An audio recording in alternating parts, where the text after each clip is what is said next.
G'day whisky lovers, welcome to the Hard Malt channel. My name's Tim and today I have another Laphroaig to review. This one I've pre-poured, being I do try to stick to the year in the cask, a minute in the glass old saying, because this one's an 18-year-old Laphroaig. And this one is bottled at 48%. Matured in ex-bourbon barrels, and it's often surprises me how much different flavors you can get in different bottlings from the one distillery. Hence, I have so many different Laphroaig bottlings up there in the cabinet. This one, obviously, it's one of the older ones that I've got in my inventory, and very much enjoyed trying to savor it. I'm already halfway through this one, but very tasty stuff indeed. This one's been sitting here for just several minutes or so. Let's tempt fate and see what we've got. Straight away on the nose, you detect the typical Laphroaig peat in there.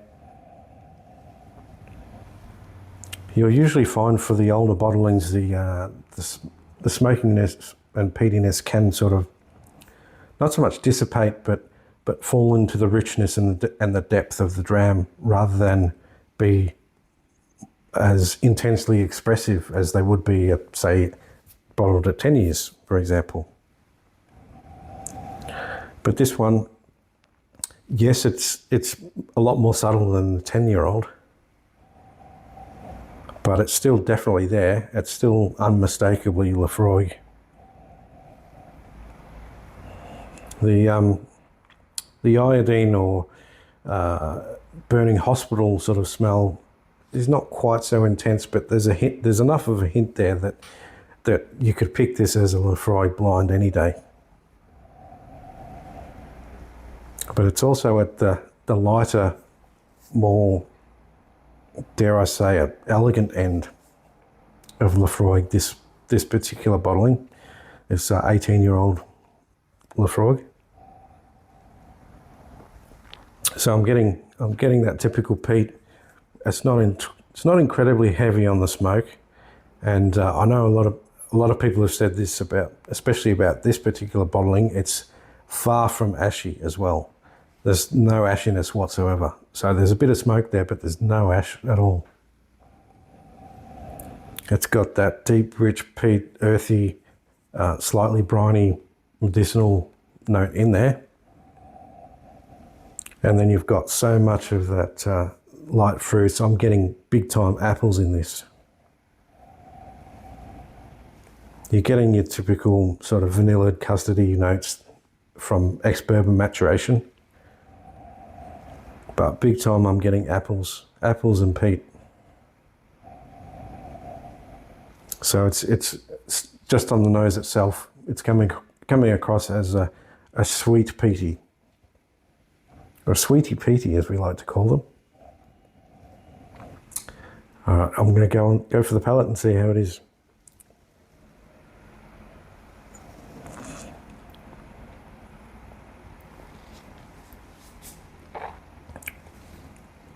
On the palate, straight up front, you get more peatiness. It's creamy. Maybe not quite creamy, but somewhere between creamy and oily, I'll describe this one. You're getting, develops with some of those light fruits, especially the pears, the apples. The finish, I'm getting some more of the peat smoke coming through. Still just lingering around, and I'm still getting apples. I'm getting even on the finish. On the finish, I'm getting freshly cut green apples, somehow smoked. Smoked cut green apples on the finish. I don't think I've ever said that about a peated whiskey before, but that's a really tantalising finish that makes me want to have some more.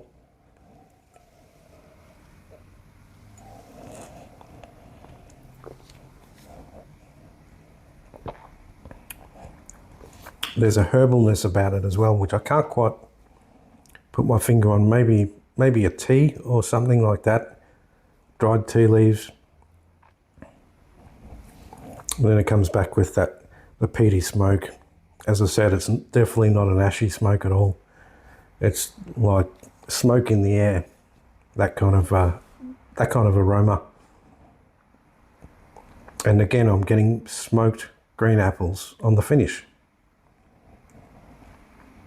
It's a delicious finish. It really, really is.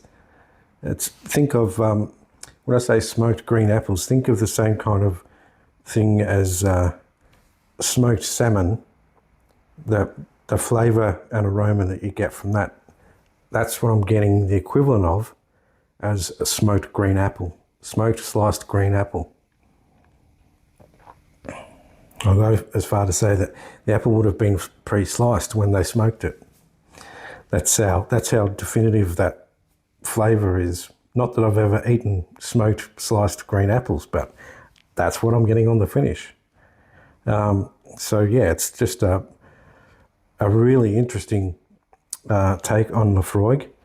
And as I said, with so many bottles of Laphroaig up in the cabinet there, and they all have their differences. It's all from the same distillery, but they all have such differences. And I can even go as far to say that most of the bottles in the cabinet there are still all ex-bourbon. There's, if you take out the 2 Cartridge releases, which are a vatting of different cask maturations, most of the other ones are all ex-bourbon matured Laphroaig, and yet they're all giving me such different things. I mean, this is the only one that I'm getting smoked sliced green apple on the finish. Go figure. But it's intriguing and delicious, and it doesn't entirely match up with their notes. Well, perhaps it does. So they say, tastes like vibrant, herbal and peaty. Yeah, I can give them that. It's definitely peaty. There is that element of herbalness there that I couldn't quite put my finger on. Vibrant, perhaps in those light fruits, the apples and the pears and the smoked green apple. The only thing that's really missing from this label is to tell us if it's non-chill filtered and natural colour. That would be the next step, Mr. Laphroaig. Because some of these are clearly aimed at us whiskey folk, not so much the everyday consumer. So if you could be so kind to put that on your labels, that would be most excellent. But until then, I will give this, I want to give it an 86, but I can't because it doesn't tell us non-chill filtered and natural colour on the label. So I'm going to give it an 84.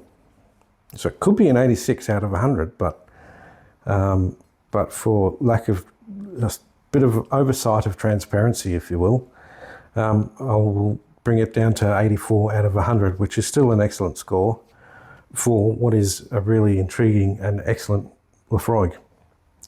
So there you have it, guys. Laphroaig 18, 84, could be 86 out of 100. Slán